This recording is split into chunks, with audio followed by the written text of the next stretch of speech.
It's the morning run. Big Dog Chico, Uncle Neely, and we got a special guest that will be joining us on this show. So stay tuned and let's get ready. Here we go.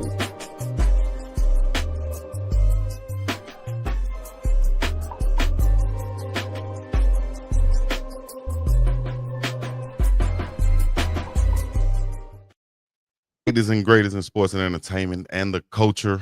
I'm the host, Big Dog Chico, and with everybody's favorite uncle, Uncle Neely. Uncle, what's happening? Man, it's all good in the hood, fam. How you making this morning? This beautiful Friday morning. How you doing, brother? Yes, indeed. Oh, I should have said happy Aloha Friday to everybody out there checking Yeah, in. you I'm guys, broadcasting live. what y'all do? Something like You that. got to throw the shocker, It's you could do it. It's not the what do you call the alpha sign? Yeah, I'm trying to be Hawaiian like you. You know, you got your flip flops on, eating with chopsticks. I do. And I did last night, most definitely. Appreciate y'all checking in. We got a special episode coming up. We're gonna be talking about the NFL draft. Travis Hunter, should he be playing wide receiver or cornerback? What would you do? And we got to comment on some of the things that Coach Sapp said on Wednesdays with Warren about the NFL draft. And we will bring on Colorado legend, NFL veteran, Michael Westbrook will be joining the show and giving us his takes on the combine and everything else out there in the sports world. We got to give a shout out to everybody in the chat right now, no matter where you're checking in from. Put it in the chat so we can shout out your city or your state. Also, if you're living good this morning, if you woke up breathing, put a 09 in the chat for Uncle Yeah, Neely. yeah. You're old now. Hey, Oh, man. no. Victor Harris from Mississippi checking in. Got Debbie Garcia from Waco, Texas checking in. Kenlon Jones out there in the Yay area checking Yeah, in. Reporting in the house. Hey, man, just a lot of folks checking the chat. Remember, you joined the show. Let us know where you're from. Put that old now in there. Chico, Chico, Chico. man, Big man, dog. man. Man, I was sitting here getting ready for the morning run. You know, we come Monday, Wednesday, Friday mornings live with the morning run. And Most my definitely. phone started ringing. And I looked down and it said across the screen, Michael Westbrook. I said, I No, got to take this call. of course. And me and Westbrook got to talking, and he had some concerns about, what's taking place or not taking place, the rumors and all that kind of stuff with the combine and Colorado players. And I said, hey, Mike, man, we about to go live in about 30 minutes. Just join the show. Mm-hmm. Hey, Chico, so without further ado, man, we have the legendary wide receiver from the Colorado Buffaloes. Michael Westbrook is in the building. Westbrook, what's going on, baby? Big dog, what's happening, Neely? What's going on, fellas? It's all good in the hood, fam. How you feeling out there in AZ? Great to have you. I'm good, man. It's a little hot too fast out here. They got that thing it's like 85 degrees the whole month of February, man. That's not a good time for here. Oh, y'all gonna melt this spring and summer if it's in the 80s already. Yeah, It's crazy, man. This is bad. You said AZ? What part of AZ? I'm in Chandler. Okay. Yeah. Nice. I like Arizona, actually. I fly to Arizona from Hawaii when I go to Boulder or pretty much anywhere on the mainland because there's a direct flight from here to Phoenix. And I hate to go to LA because there's so much traffic. So I go to Phoenix and I fell in love with Phoenix, man. I like Phoenix. Yeah, It's definitely hot, but it's hot. It's just hot for a long period of time. You know what I'm saying? It's just like dang, is it gonna, cool off? Where's the springtime at? Where's the fall at? It's just summertime and then a week of winter. That's 40 degrees. Yeah. Well, Westbrook, man, one of the things we was talking about offline was the NFL Combine. Shador has elected to throw, which is something a lot of great quarterbacks in the past, do. No new news there. I think he went out, but he'll come back in a second. Yeah. Look like he kicked the laptop over. Well, all in all, until Mike comes back, we have, of course, the full list of defensive players, defensive linemen, and linebackers that went through the combine already. So we have a list of their scores and measurables and 40 times and things of that nature. A guy that stood out to me that I wanted to bring up as we bring Mike back in now was Shamar Stewart. And the reason why I say that is because he held a special place with me. He's from Florida. He was a big time recruit coming out when Coach Prime was at Jackson State. Was his second year, but he ended up going to Texas A&M that year when they got all those, number one high 5-star players and stuff. They had the number one class, and of course they paid big money for him. But this guy here, 6'5", 250 pounds, basically ran a 4.5 in the 40-yard dash, jumped 40 on the vertical jump, 10 plus on the broad jump. Just a freakish type athlete that I wanted Coach Prime to get, but he's in the draft now. And we're seeing all these crazy numbers from these big time players in the draft. Let's get into Mike now and what he thinks about these numbers and how important the draft really is.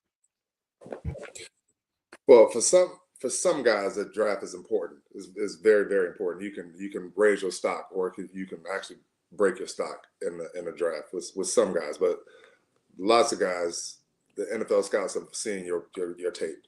You know what I'm saying? Like for instance, Shador.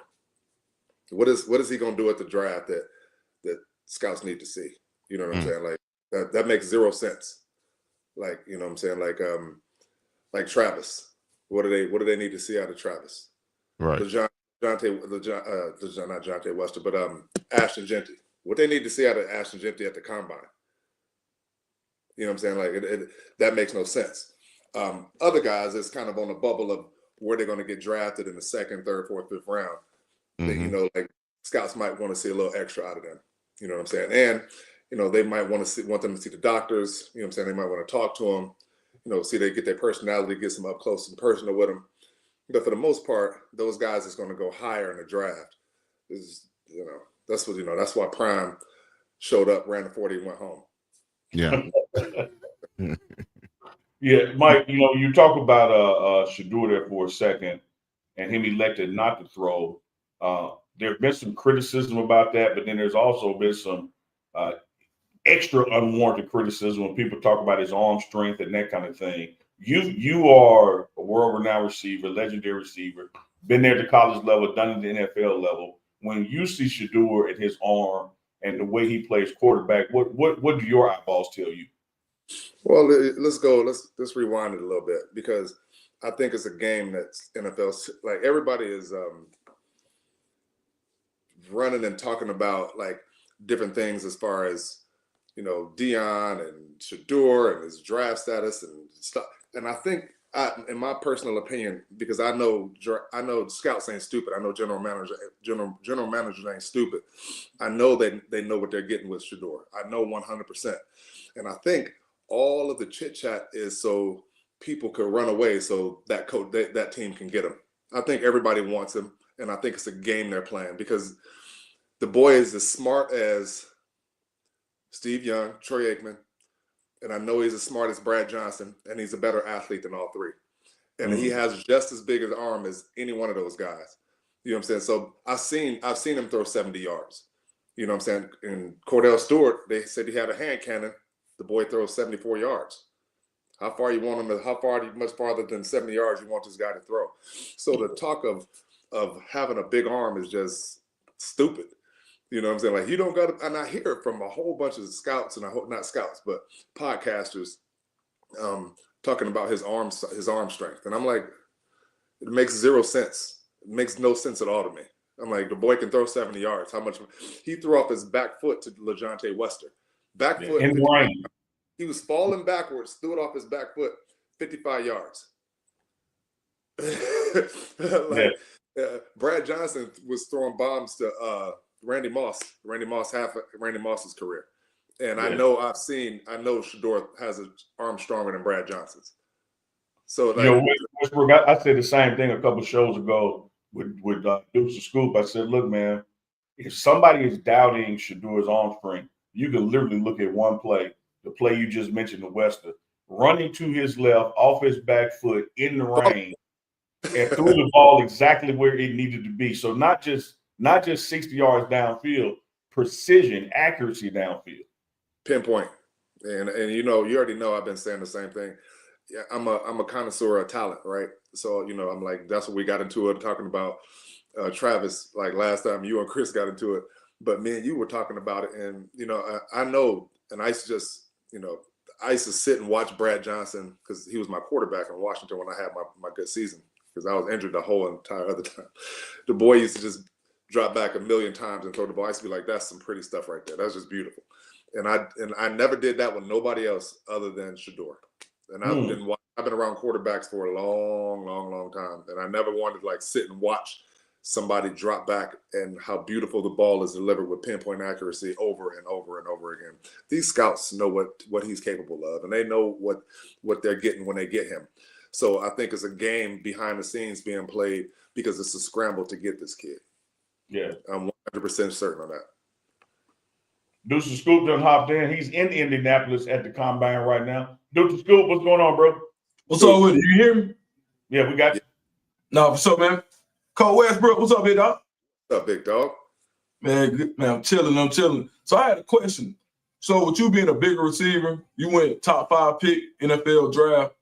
What problems when you see a guy like Travis Hunter as a defensive back, for somebody who's done it at such a high level, what problems would a cornerback like Travis present for a bigger receiver like yourself? Well, so the best way I can explain that is I was across from Darryl Green. I'm 6'4". Darryl is 5'7.5", 5'8". Okay. Darryl is a hell of an athlete. One of the best athletes I've ever been around. He just jump up off the ground and put his elbow on the rim. You know what I'm saying? One of those type of athletes. The dude's calves is this big. You know what I'm saying? And the problem that Darryl presented with me, right? I was a bully. So, I used what I had, my size and strength. And like Darryl's obviously the fastest man in the whole NFL. One of the most athletic dudes in the NFL. So the thing he presented was he was hard to like get away from. You know what I'm saying? I always had to he raised the level of my game because I had to develop I have a pushing tactic that I developed over the years. And I used to, with my elbow, because the dude, wherever you went, he was just right there. And when I watch Travis, that's the problem. That's the thing that I see Travis, developing. You know what I'm saying? His instinct to know where the ball is at, know how the play is developing and where to go and what spot to get to is second to nobody in the league. You know what I'm saying? Like, this boy he knows where to go. And I don't think he's going to have a problem. He's initially, maybe, because the NFL receivers are on a different level, but it's going to take a week, 2 weeks in training camp, and he's going to figure it out. You know what I'm saying? So the kid is smart, and he's special. Absolutely. I have another question for you too, Mike. You have your background in jiu-jitsu. I think you pursued it more after your career was over with.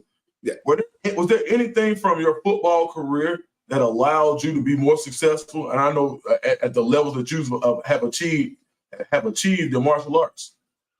Oh yeah, because I was obviously born in the wrong body. I was supposed to be a linebacker, right? And so I was a wide receiver out there playing linebacker. And I mean, I was a linebacker playing wide receiver out there. Yeah. So the word is not determination, but my aggressiveness, right? I was so aggressive on the field. I always wanted to fight every time I came off the line of scrimmage to play. Every single play I was in the game, 90 plays, it had to be something else after the play was over with, because I just was, you know what I'm saying, constantly going. And so, not saying that I could do what Travis did, because Travis is cheating, because I truly believe the kid got another set of lungs inside his body. Right. You know what I'm saying? Because I look at myself and I'm like, I can do anything in the world. You know what I'm saying? Jump off walk a fence, backflip, handsprings down the street, skateboard. I could do anything. But Travis can do that 2 times. You know what I'm saying? It's the most insane thing I ever seen. And it's kind of hard to be around somebody that I think that I'm like, damn, this dude can do more than me. You know what I'm saying? Because I've always been the guy that's been able to do more than anybody around, right? So I got off the subject. The question was, what was the goddamn on question? Like how your football career, what you did as a receiver, in jiu-jitsu. I was just extra aggressive, you know what I'm saying? And it helped a lot, because in the jiu-jitsu is, the gentle art, and when I won nationals 5 times, I won Pan Americans 5 times, I won worlds 1 time. And I was just overly extra aggressive. You know what I'm saying? My jiu-jitsu at the very beginning when I was a blue belt was decent. It wasn't, good enough to beat the top guys, but I beat the top guys off of pure aggressiveness. You know what I'm saying? I was fast and aggressive, more aggressive than everybody else. And then my black belt instructor told me he wouldn't let me roll with nobody else other than himself. So I could just use, he wanted to practice with me because of my aggressiveness. And so he's continued to just tap me out and choke me out for like 2 years straight. And so I had to develop a high caliber of jiu-jitsu knowledge. And then once I did that, and then I went on to start winning all of those, nobody could beat me after that. But yeah, my aggressiveness initially, but then I was still able to incorporate my aggressiveness with the knowledge I had gained from the instructor. Nice. Dukes, you're a shoe guy, right? You're a sneakerhead. And you're also a ball guy, this is why you deuce to school. Let me combine those two things and tell you a quick story of when I officially met Michael Westbrook. I know who he is, but I don't know him. And y'all know me. I play every day, all day long. So he had on some nice J's. And I said, man, what size them is? And he was like one size off. And I was like, man, you lucky, because if they were my size, I was going to get them off you. Just then, Prime was standing there, Coach Prime. He said, Neely, you don't want to do that. Even if by miracle that you get him, he ain't going to stop coming. Yeah. He don't he gonna keep fighting until he wins. Like, he don't take no plays off, no days off. If you get the shoes, he gonna get them back, and you gonna wish you never took them. Like, don't poke that bat. Leave that man alone. Man, that's crazy. He was having fun. That's a dog right there. Man, I have one more question for you about the combine. I want to talk about the Colorado receivers. What do you need to see out of Jimmy Horn and LeJohntay Wester in order for them to raise their draft stock? Not because of, let me take that back. Not what you need to see. That's easy. I think you know it. What do the scouts need to see for them to believe what we already know? Scouts, first of all, the scouts know Jimmy Horn is shit, right? They know they know LeJohntay Wester. They know that these kids they're gonna go a lot higher than people think they're gonna go, right? But if they go out and run fast, that's all the scouts are gonna need. As soon as and both of them are fast. You know what I'm saying? So the scouts just want to see them line up and prove to everybody, prove to the general manager and the head coach and everybody else. They just want to see them run fast. And as soon as that happens, their stock is going to go straight up. That's simple math. Speaking of that, I had this graphic right here because you were talking about the 40 time. I had this graphic right here. Those numbers look familiar right there. That name look familiar. That's you right there. So that 40, it was a 4.41. So that back in the day, that 40-yard dash time was we ran it twice, and they put the second one I ran was a 4.51. The first one I ran was a 4.41. So right, okay. I was going to ask that, being your height, size, and weight, and you run that 4.4, and then you get drafted top 5.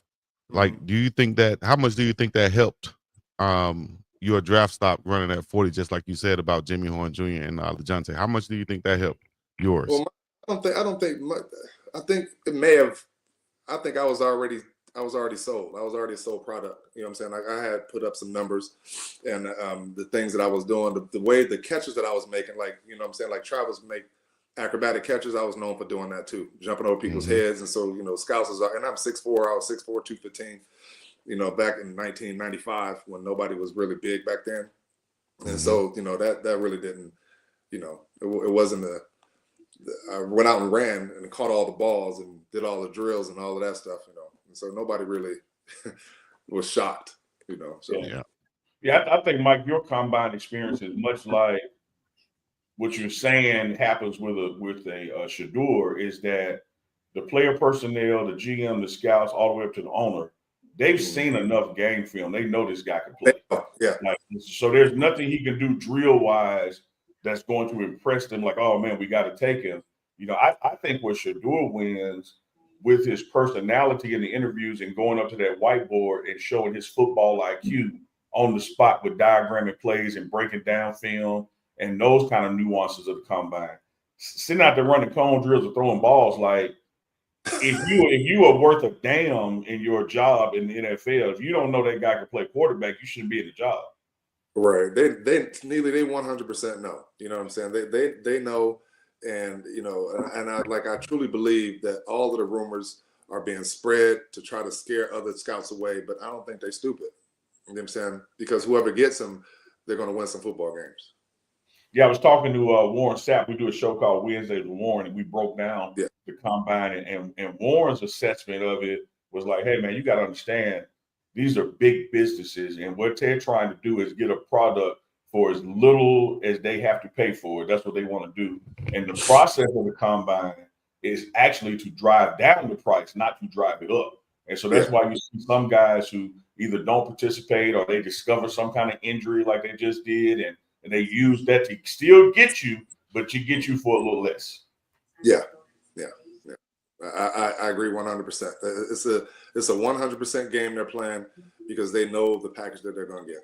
So, Mike, when did you know you was going number 4 overall? 1992, 2 years before. because it was 94, and in 92 they were saying I was going to be the first receiver drafted. Okay. Damn. So, 2 years before I was drafted, and I stayed the next year, and I hurt my draft stock.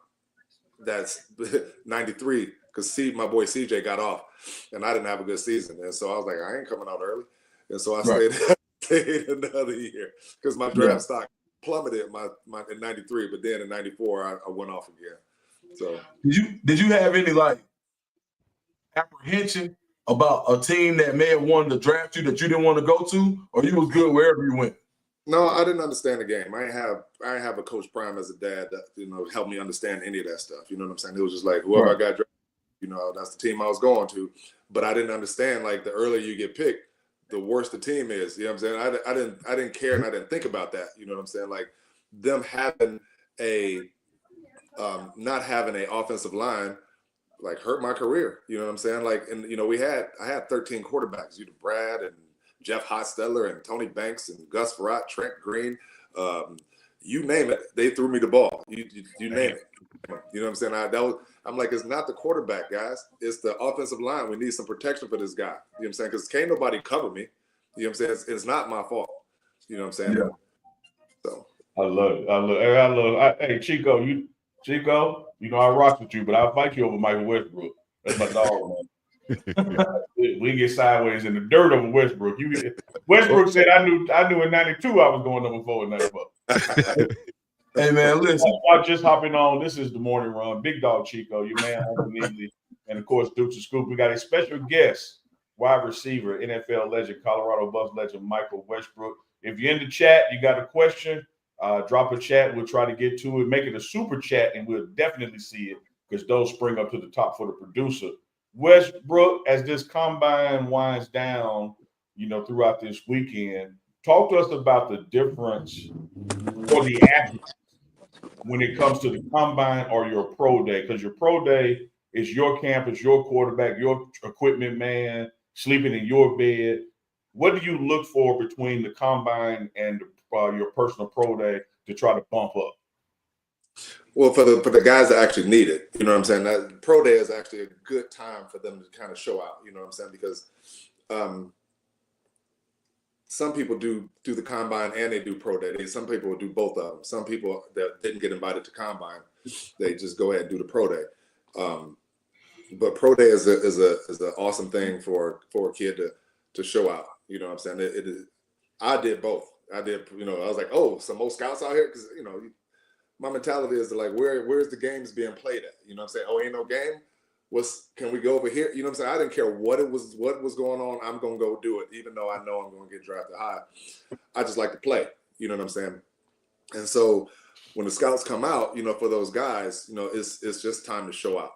You know what I'm saying? Like, do acrobatic catches. I was jumping up, catching balls with one hand snap. You know what I'm saying? Like, anything you can do to impress the scouts, to pique their interest a little bit more, go practice dropping your shoulders over your knees and coming out your breaks before they get there. You know what I'm saying? Anything right in the pass, anything you can do to impress a scout for that pro day. Pro day is a special day, and it's underrated. You know what I'm saying? Like I think pro day is a really good thing for a kid to go and show out and raise their stock just a little bit if they can. I spoke with Coach Prime on yesterday, and of course, like we discussed now, combine is taking place.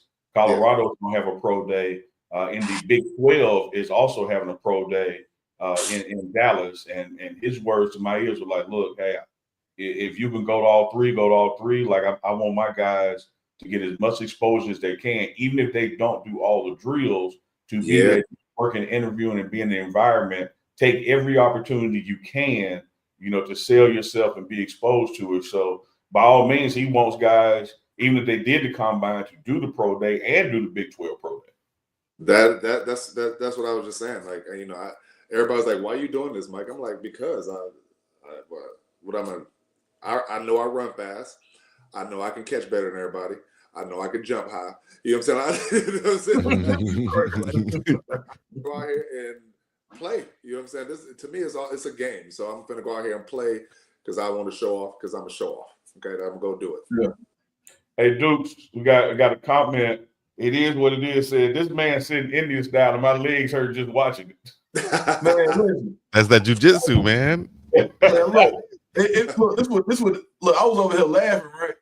Because when I see Michael Westbrook, I see that picture of him that they had on ESPN that time with him and Stephen David, dog. So that's in the comments too. I just skipped it. Look, I ain't gonna say that, but I see that picture. You see somebody here calm and collected and cool as hell, right? But man, it wasn't nothing cool about that. But look, this is the thing. He did that and then went to go learn how to fight better. I said, hey, this ain't nobody to fool with, man. So the man said Indian style, Native American style, don't matter what style, don't matter.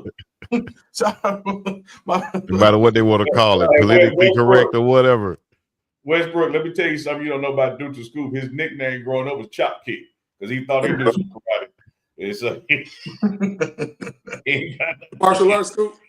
No. He was watching Saturday morning TV. I'll watch WWF. Okay. This one. Take it off, dog. Take it off. Take it off. Take it off. Did you say you learn how to fight better? Oh, no. Yeah, he did. Purple belt brother right there. That's my purple belt brother right there. No, that was him. Hey, but on the serious note, Mike, I want to ask you this. Like, so I'm out here at the combine, and I'm hearing how scouts have been digging into all these kids' profiles from way before time now. What was if there was anything, is there anything that you remember that a team knew about you that kind of like, how do you know that? Was there anything that surprised you with the research that they had done? No. Only thing that, they knew I was a little lunatic. You know what I'm saying? Like, only, and to see, we didn't have no cameras and phones and stuff like that. You know what I'm saying? Like, right. They knew, I'm saying that if they would have went and dug up some dirt, it'd have been just me with a bunch of girls. That would have been it. But I didn't drink, didn't smoke, I never did nothing crazy. You know what I'm saying? So just, same problem that most athletes have, this heterosexual as girls. That was my problem. Right. But I figured that out and learned from that, you know what I'm saying? And by the time I got drafted, I had my little girl and I was good. That's hard. Mike, let me ask you this programmatic like with the bus at the time, because you were part of that program when it was a big time college football program, and of course there's been some down years, and that Coach Primer brought it back. But one of the similarities when you and the Cordell were coming out, just like now, there was a high level of talent on the team coming out at the same time.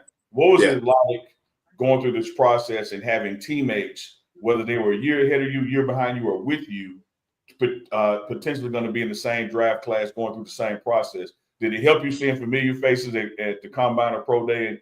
And, talk about that aspect of it. It was wild because it was fun. You know what I'm saying? And Cordell was thrown to me at the Combine. You know what I'm saying? And Rashawn was with me. Rashawn Cordell was just like all of the Colorado Buffaloes right now. You know what I'm saying? It was the same thing. And it was a great atmosphere for us. And so because Cordell was there, because Rashawn was there, because let me see who it was, some guys because Chris Hudson was there. Yeah. It was a bunch of us there. Hold on. Dang. Yeah. It was a lot of us there. We were all there. And it was a family atmosphere. And for me, and because they were there, I wanted to show off even more. You know what I'm saying? Like, you know, like especially as a wide receiver, they like to call us prima donnas or whatever, but we're just show offs. We want to show off. We want to make the other guy look real bad. You know what I'm saying? That's like the number one thing we want to do. We want to make the other guy look bad, and we want to show off. You know what I'm saying? Like like when you're a little kid, right? Especially as a wide receiver, you know you're gonna be a wide receiver when the girls come around and you start doing whatever you're doing that much harder. You know what I'm saying? Like, Oh, you yeah. know, at an early age that you're supposed to be a wide receiver because the girl come around, you're like, oh, whatever. If you break dance and the water waving or whatever you're doing, you're gonna start doing a little bit faster. Hey, a little bit. and don't mess around and be slap boxing with your boys when the girls come outside. Oh man, It's all out brawl here. Yeah, you're about to start a real fight. Yeah. So it's the same thing, like, but it never changes though. You know what I'm saying? You're just on a different level, different platform. You're at the combine, and the coaches, the scouts is the girls now. You know what I'm saying? So like, I'm about to show off. I'm about to show off now. You know what I'm saying? Yeah. One more from my perspective to you, Mike. When you talk about again combine, pro day, and Cordell throwing to you, whether it is the receiver drill or the quarterback drill, like a lot of the evaluation still goes on was the ball caught. So like talk about that nuance of like when you're going through your stuff and that you got to catch this ball, and then you also don't want to let the QB down because of what he's being evaluated on. The quarterback never crossed my mind. That's his job is on him. If he throw a bad ball, you know what I'm saying? If I drop a ball, the coach, the scouts don't say, "Oh, that was a bad ball." They know I dropped that ball. You know what I'm saying? If a ball was overthrown, they don't go, "Oh, he dropped that ball." They know that ball was a bad ball. You know what I'm saying? And whatever he's doing over there is on him. You know what I mean? And whatever I'm doing over here trying to show off 24/7, that's what I'm doing. That's what you know what I'm saying? So yeah, a lot of people don't realize though, like wide receiver might be the only like dependent position on the field. Like we can run routes, we can get open and still not get the ball. Dog. Like it's so political though. You know what I'm saying? I mean, it can be. You know what I'm saying? Because if you're not, I wake up one day. Okay, let me give you an understanding of how bad it could be. I wake up one day on Friday or Saturday morning. We get the game plan. The game plan is 3 pages long, right? So though we see our first 65 plays. You go through that thing real quick as a wide receiver. You go through it. You go like, oh, okay. Okay, they're gonna target me 16 times. I'm probably gonna catch 11, 12 balls this game. You know, on Saturday, how many balls you gonna catch on Sunday? You know what I'm saying? Sometimes I'll wake up, I'll see 15 balls or 12 balls. Sometimes I'll wake up, I'll see 4 balls because me and the coach got into an argument last week. I'll see 3 balls. Then I know I might catch 1 pass this game, and I'll end up catching 2 passes. And then the commentators the next week will go, that kid is so inconsistent. Exactly. Oh, wow. And that's not even talking about, you know, the quarterback getting sacked or the offensive line not blocking, or you know what I'm saying? It's so many facets to like this game that people don't even dream about, that they couldn't even imagine. You know what I'm saying? So yeah. And that's how your career could be narrated right there, that hey, he dropped off at this point. He dropped off. But man, did you see my quarterback? Did you see the O-line? Yeah. Did you see the offensive coordinator calling all these run plays? Yeah, did you see the game plan? Yeah. So see, Mike, I think like what you and Chico were talking about there, for me, and I'm sure for y'all too, it underscores and even strengthens the argument about Shador and even his receivers. When you look at a guy who's passing, 75% accuracy, the record both years had a down offensive line to average, and then you look at what his receivers produce. If they're doing that in that kind of condition, and like you said, somebody picking high, they picking high because they got a bad team. When you look at who can perform under duress, who has proven that they can perform under duress more than Shador Sanders and his receivers? Nobody in college football, period. Nobody in college football has done it like Shador has done it. Nobody. And it makes me kind of, it's a sad thing to see, like all the people that don't really understand football. They're, Cam Ward, and now they got this guy between Cam Ward and Shador. First it was Cam Ward, first it was Shador, then it was Cam Ward and Shador. And then now it's Cam Ward, another guy, and Shador. You know what I'm saying? And I think that's a game, and it's just a stupid game that they're playing. I mean, for me, I hope he gets drafted 5th, and I hope he don't get drafted 1st. You know what I'm saying? I want him to get drafted 5th because 5th is a worse team. I mean, 5th is a better team than 1st. Yeah. You know what I'm saying? Yeah, I feel you. I want him to go to the Super Bowl so people can feel stupid about not drafting him. You know what I'm saying? Let's go back to this, guys. We had a quick top 3 draft where I think Neely had the first pick, or Dukes had the first pick. Neely had the 3rd pick. I had the 2nd pick. You picked before me because that's why I traded to get Shador. So I had the 2nd. You had the 3rd, right? Yeah. All right. Out of those, what any place that's in the top 6, where would you like to see Shador be at, and where do you think he will flourish the most and have that chance to win the Super Bowl? Yeah, I've been looking all over the draft board. That's a tough question for me. You know what I'm saying? Because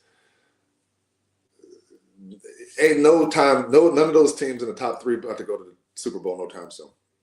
You know what I'm saying? That's just the way the game is. You know what I'm saying? Like, you don't go from 3 and 13 to the Super Bowl.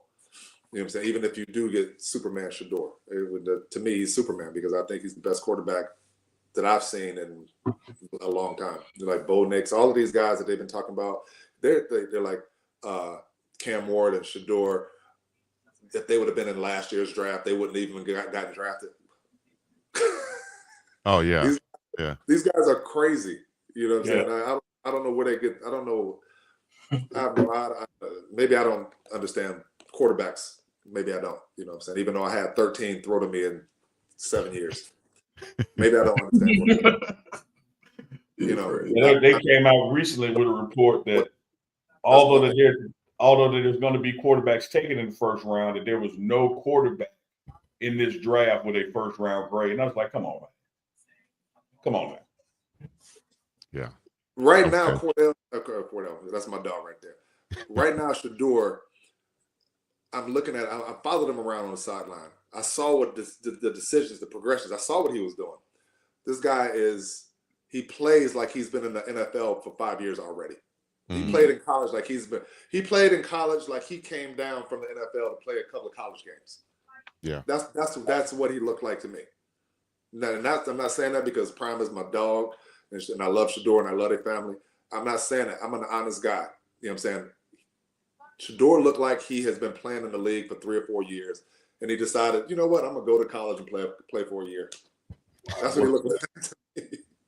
Because I've seen you do that at games where, and it just popped into my mind when you said it. I've seen you follow him around off the field on the sideline and kind of sit off to the side and listen to him and the coordinator talk and him talk to his receivers. Yes.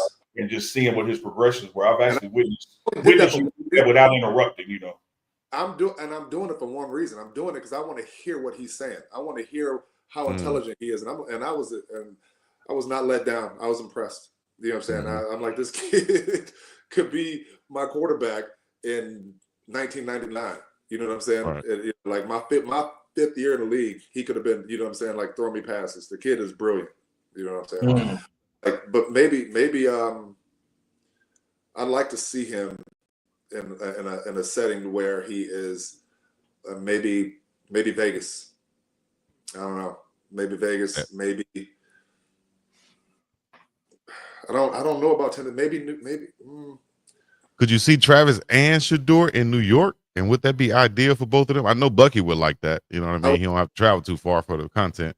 In New York, I would like that. I would like that too. That would be that. Actually, New York could be a beautiful thing for Shador. It'd be a beautiful. Giants and Jets, though. Yeah, there's looking like opportunity where it could be Travis with the Giants and Shador with the Jets. Wow. Yeah. Yeah. I would say I'm a reverse answer your question, Chico. Okay.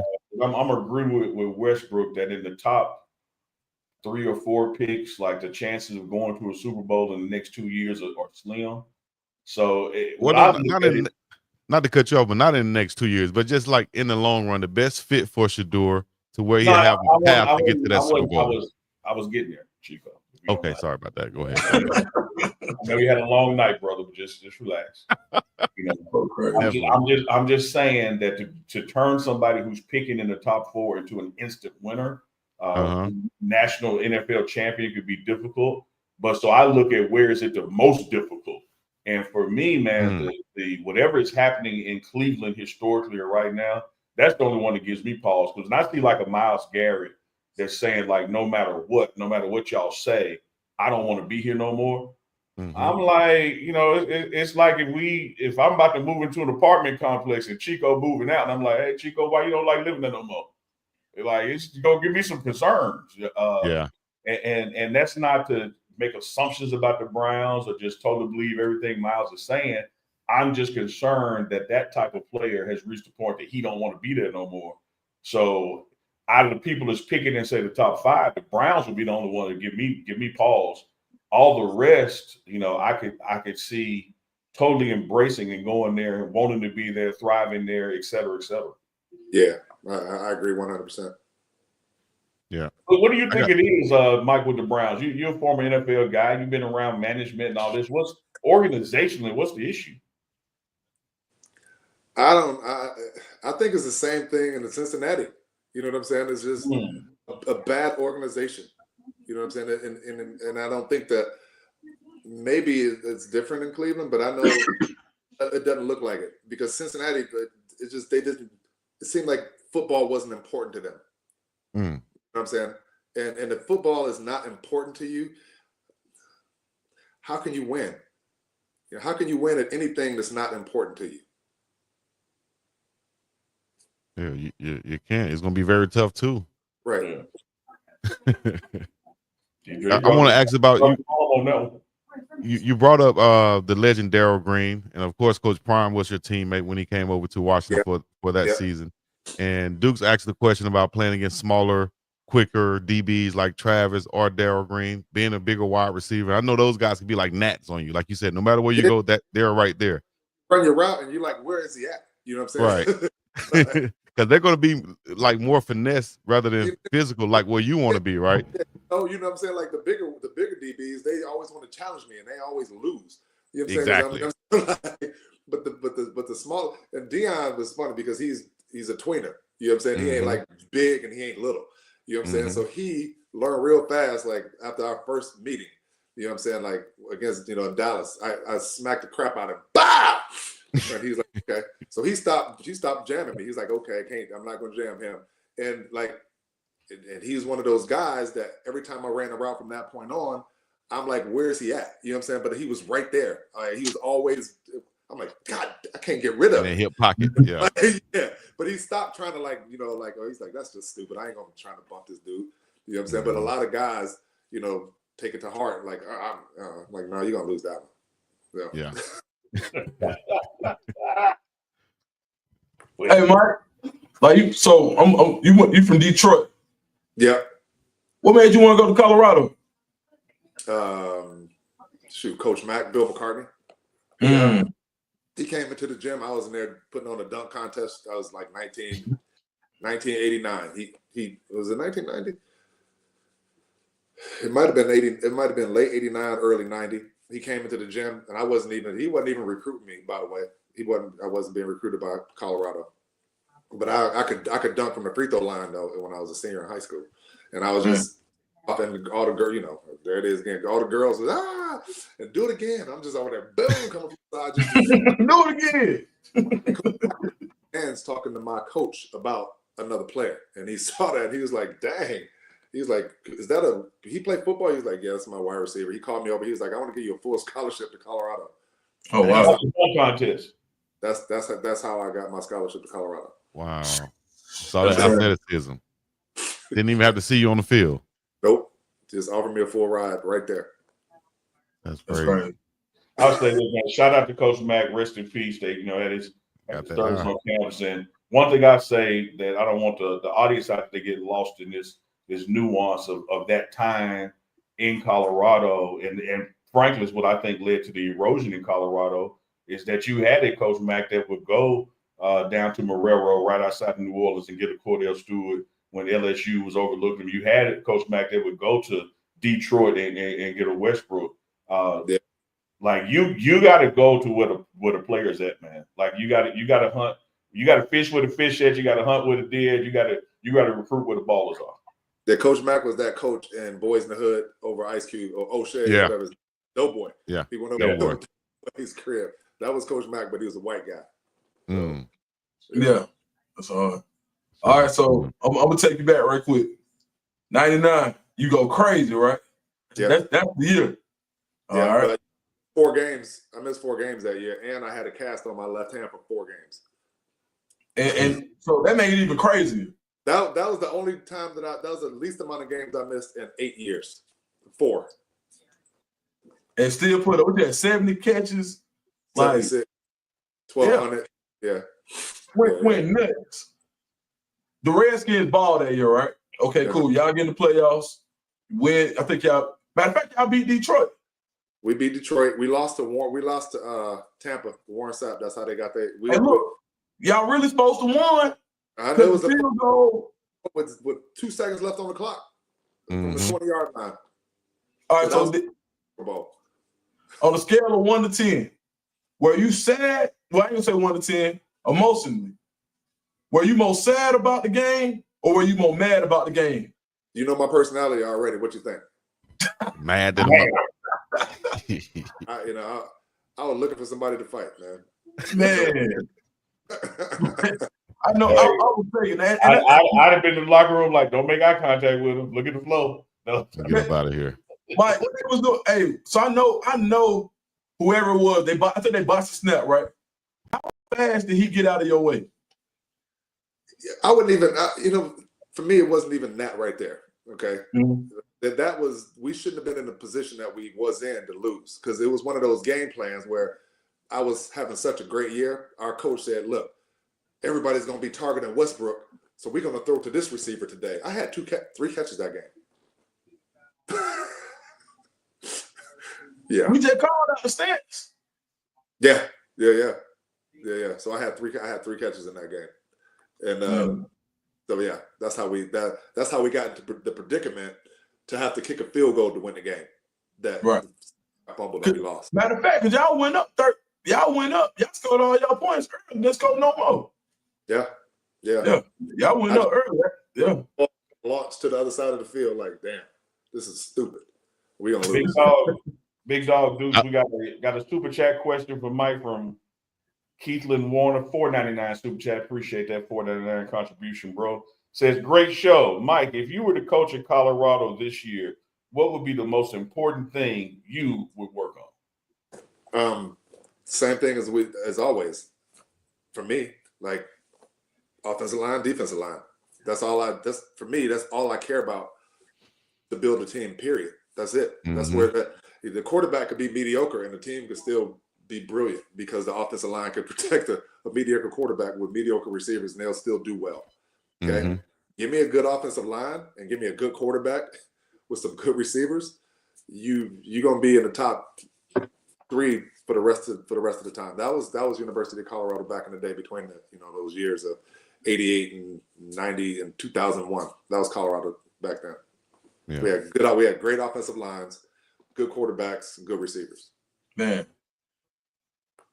Exactly. What do you think, Coach D'Amato Pecco can bring to the Buffs?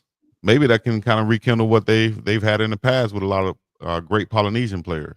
Yeah, we'll see. It's always like, keep your fingers crossed, because you just never know. But we made some great additions, and everybody's saying we had a horrible offensive line, which we didn't. You know what I'm saying? I thought it was a good offense, decent. It wasn't the best, obviously, but it was decent. It was obviously night and day compared to 93 to 2023. It was night and day. You know what I'm saying? So if we can make that adjustment one more time, then we're gonna put up some ridiculous numbers. You know what I'm saying? Because I know the 2 quarterbacks we just brought in, between Caden and Juju, I know one of those boys or both of them are going to go crazy. I already know it. Yeah. Hey, Mike, when you see a guy like Will Shepherd as he prepares for the draft, a 6'3" guy, may not be as physical as you, what would you tell him as far as to be a 6'3" guy in the NFL at receiver? Like, what would you tell him to be prepared for what's coming in the league? Well, the league is different now. You know what I'm saying? Like I would have never 4 games. And, you know what I'm saying? I'd have got kicked out of every single game. You know what I'm saying? So my advice is probably bad advice because I'm just because he's so big, and all the receivers, a lot of the receivers are big now. But like, you ever see a boxer, Oscar De La Hoya, right? Oscar De La Hoya had this ridiculous jab. If he used a jab, nobody's gonna beat Oscar De La Hoya because his jab. He said he got away from his jab and he started being jealous of Sweet Pea, so he wanted to move like these guys. He can't. You know what I'm saying? That belongs to the brothers. You know what I'm saying? Like, and Lomachenko. You know what I'm saying? Like, Lomachenko. So stick to what God gave you. Use that to the fullest of your ability. This is a big dude. Be aggressive. You know what I'm saying? Like, be aggressive. Don't play the little guy's game. Like this guy by the name of Crone Gracie. I don't know if you ever heard of Crone Gracie. Crone Gracie is the son of this guy named Rickson Gracie. Rickson Gracie is the pinnacle of the Gracie family in Brazilian Jiu-Jitsu. The Gracie family is basically the pinnacle of Jiu-Jitsu and the Jiu-Jitsu family. I went and rolled with Crone. This is at the height of my Jiu-Jitsu, right? And this dude, Crone was a black belt. It was at the height of my winning. So I wasn't a black belt yet. I was a brown belt. Crone was a black belt, and Crone had just had 79 submissions in a row. And I went out to California, found him, and I was like, I'm about to compete in Worlds or Nationals. I was getting ready for Nationals. I was like, on a road trip. He was way smaller than me. Crone's like 5'9", 5'8", 5'9", 180 pounds, 190 pounds. And I'm like, he's like, oh, come on, Westbrook, come on, beat me up, come on. He choked me out in 5 seconds. I don't even know to this day, I still don't know what he choked me out with. It's like when Chris Tucker got kicked in the face and was like, which one y'all kicked me? I don't know what he took me with to this day. I didn't even ask. But after that, I was like, I can't, because I was like, okay, I got this thing in my brain. I'm gonna be better at what he does. You know what I'm saying? I'm not gonna even worry about my game. I'm gonna show him how good I am. Bam, got me. I was like, eesh. So now I'm about to turn back into aggressive Westbrook, and so then I put him through the gauntlet. I never submitted him, but I put him through, some hell. You know what I'm saying, with some pressure and some. You know what I'm saying? So it's the same thing with Will Shepherd. He needs to use what God gave him, which is his size. You know what I'm saying? God gave you great size, gave you enough speed to compete on this level. So go ahead and use your speed and be aggressive. You know what I'm saying? Be super aggressive with these guys. And at some point during a game, they'll wear down. I used to just wear guys down. I'd block them all out of bounds, throw them all on the ground, boom.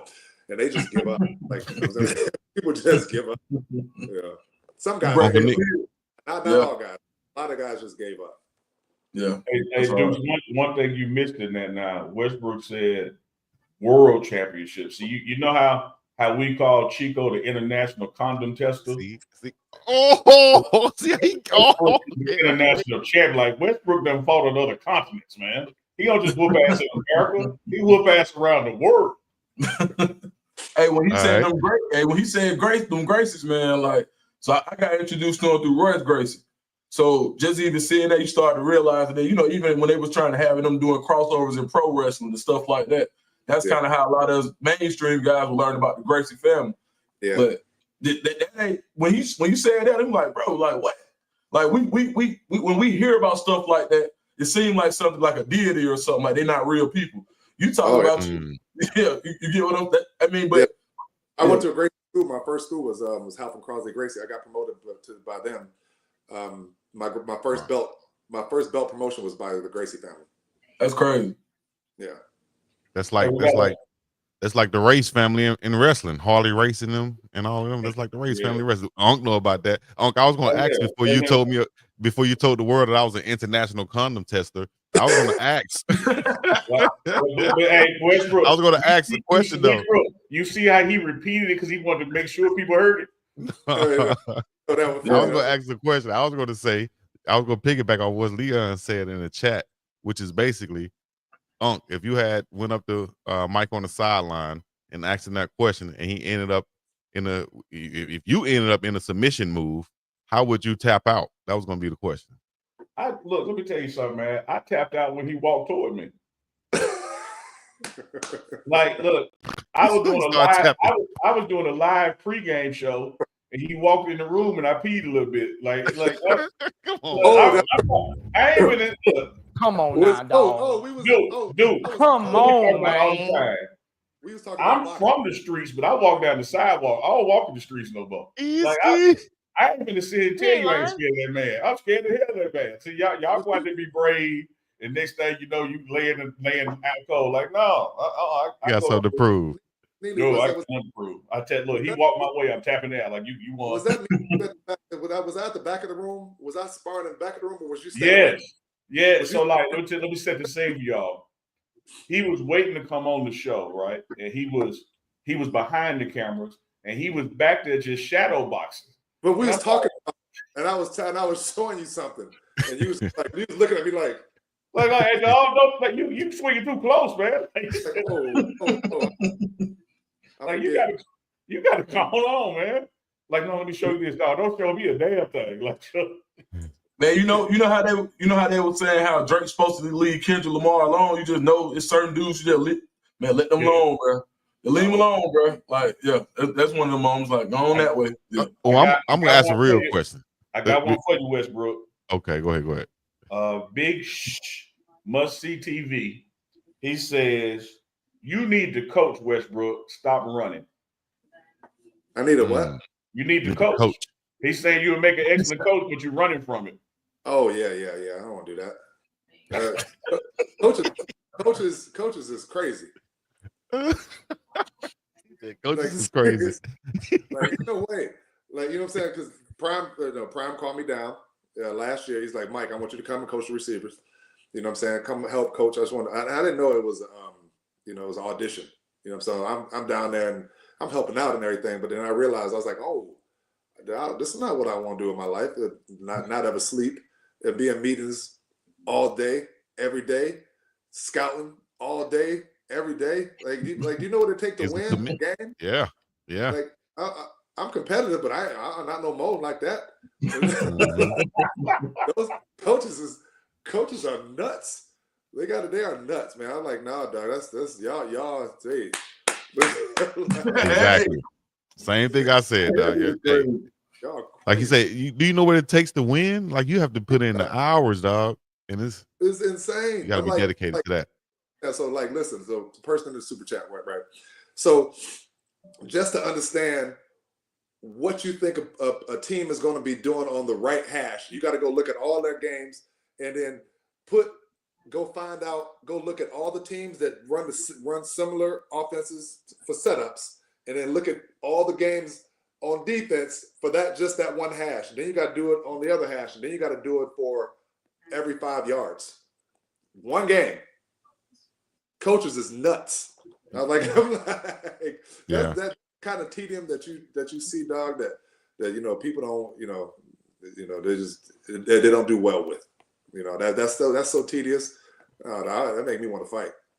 Yeah. So they asked the question, they got the answer. You are running from it because you don't want to do it. Yeah. It's all good. You're running from coaching like I'm running from you. Here, so I'm good. I coached that for a real long time, and I've been done. So that's hard. Let me ask a real question. Go ahead, Chico. Okay. Dukes, you come right next. But I was going to ask this. Everybody as a kid, say, I'm going to learn jiu-jitsu. I'm going to learn martial arts. I'm going to learn karate so that if somebody run up on me, I could beat them up, or something like that. Do you ever think that, or have you ever thought since you got into martial arts that I hope somebody do run up on me? No, I don't want to fight. That's the last. No. I don't want to fight. So that's real. Like the mindset of people in martial arts, they don't want to fight. It's more about the art. People do it because they're assholes. But most guys that's good people, you know what I'm saying? When you learn how, like, I kill, like, it's not very hard, you know what I'm saying? Like, so I just don't want to fight. Like, I don't want to be on getting dirty. You know what I'm saying? Because I know I'm a win for one, but so why? What up? You know what I'm saying? What I want to get dirty for? You know That's cold-blooded. I'm gonna talk my way out of it. You know what I'm saying? You can call me whatever you want. I'm gonna be like, come on, please. Come on, stop. I'm gonna do everything in my power to not have to get into a physical confrontation. I think that shows that mental toughness, but it also shows kind of, you see those guys in the hood that be barking a lot, you don't want to fight, and then can't fight. On the opposite side of that coin, before I started doing this, you say, "What? I'm hitting you in the face," like without no questions asked. You ain't even got to like. You could look at me wrong for too long. I'm punching you in the face, like you know what I'm saying. Like, and then as soon as I learned how to fight, I don't want to fight no more because now I know how to fight. Exactly. Yep. Yeah. You know? Hey, I told you, dude, don't make eye contact with him. That was a long time ago, dog. Hey man, you know, it was funny because I was just watching I was watching the pod and they were talking Vernon Maxwell, right? He was talking about in the locker room how he was the guy and you know how he was fighting so much. But the guy, you would never think who the guy was for him, but the guy for him that he didn't want to mess with was Hakeem Olajuwon. He said Hakeem Olajuwon slapped him one time. He said he went crazy after that. But he said Maxwell said, "Hey, look, Hakeem Olajuwon slapped shit out of me like that." Hey, my bad, hold up, my bad, y'all. That's fine. It's our show. Yeah, all right, yeah. Well, he said Hakeem Olajuwon slapped you know what out of me. Okay, cool. Certain guys, even big dogs got a big dog. Who was your big dog? Was there anybody that you said, you know what? I'm gonna stand down for him if anything, even if it ain't physical, it's out of respect. Oh, I respected it. I respected a whole bunch of people. Like, you know what I'm saying? But if they got out of line with me, I'm gonna punch them in the face. Like, I don't care who you are. But I respected a whole lot of guys, and other guys I didn't respect because, you know, they were you know, jerks, assholes. You know what I'm saying? So like, right. And I wasn't. You know what I'm saying? I just wanted to play football, get along with my teammates, and you know what I'm saying, and hang out with, you know what I'm saying? That was it. That's all I wanted to do. But there's a lot of jealousy being drafted in the 4th spot. You know, people like Darryl Green and Henry Ellard and like some of the old heads that didn't kind of my boys old school. You know, I looked up to them. You know what I'm saying? And I loved them to death. You know what I'm saying? And I had a couple of teammates that was my age who I respected, like my boy Daryl Pounds, Scotty Turner. Like it's a bunch of guys on my team that I loved them, you know, loved them to death. And they were good people. And I always, for my whole entire life, I've always loved good people.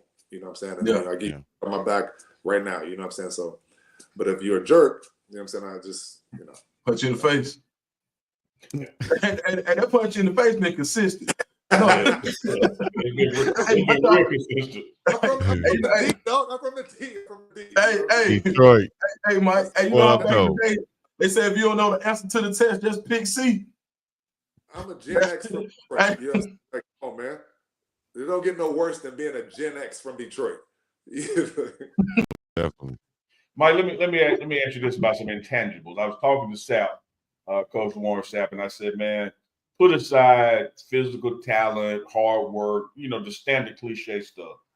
I said, what does it take to play defensive line at the level that you played it? And he took a couple of seconds. He said, you gotta like the taste of your own blood. He said, because you're going to get hit in the mouth and you're going to taste your blood. There's a lot of people taste their own blood and they go home. And then there's another group of people that taste their own blood. They want to taste more of it.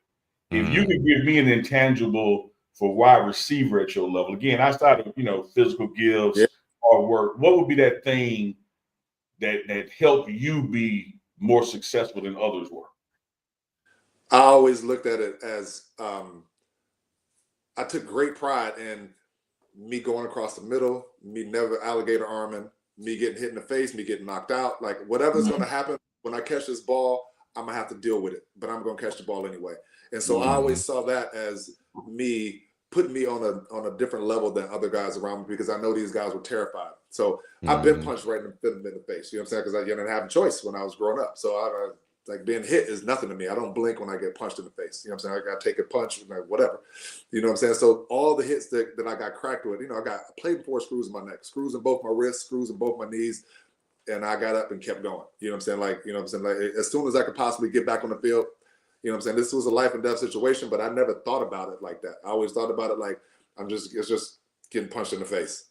You know Mike, I love that answer, but I do want to point out the duality of something. You just sat here on this camera and said coaches are crazy. Coaches, yeah. You know how crazy you just said. I know, but I'm a different type of crazy. You know what I'm saying? Like, I'm a different type of crazy. I got this control thing inside me that don't go away. Because I was telling Toby Wright, my boy Toby Wright, I was telling him the story the other day. Because most things I can fix. You know what I'm saying? I can either grab it and fix it. I can, you know what I'm saying? I can do something with it. I can, health-wise, I can change my diet. Problem-wise, I can shoot it or punch it. You know what I'm saying? I took a gummy because I had never been high or took no drugs in my whole entire life. But I was like, got curious 2 years ago. I was like, I wonder what that feel like. You know what I'm saying? I took a gummy and and there was nobody to beat up, but I was high for 3 days. And I thought I was going to die. I thought I was going to be the first person to die from THC overdose. Okay. And there was nobody asked to beat. And that was the worst situation I've ever put myself in. But coaching is crazy. I look, I'm not trying to start that, Mike. I'm just saying. see, these guys are here for the great, intelligent questions. BiggDogg is here for the questions like, are you going to take another gummy again? After that experience? I was high for 3 days. It was done. If I tell you what what happened to me for 6 hours straight behind taking I call it 2 gummies, but it was 1 gummy because my guy that gave it to me, he said, just take half of it. Yeah. And just chill out. You know what I'm saying? If you don't feel it, take the other one. Right. Ooh. And so somebody think gummy man. So I took the half and I waited about an hour. I ain't feel nothing. And my daughter knocked on the door because I told her, I was like, girl, I'm going to take a gummy because I just want to see what this would be like. Right. And so I took the gummy and she knocked on the door about an hour later. And I was like, I don't feel nothing. And so I took the other one and chewed it up and swallowed it. And then I turned around and then my soul came 3 seconds after my head turned. You know what I'm saying? Like the underverse and Riddick.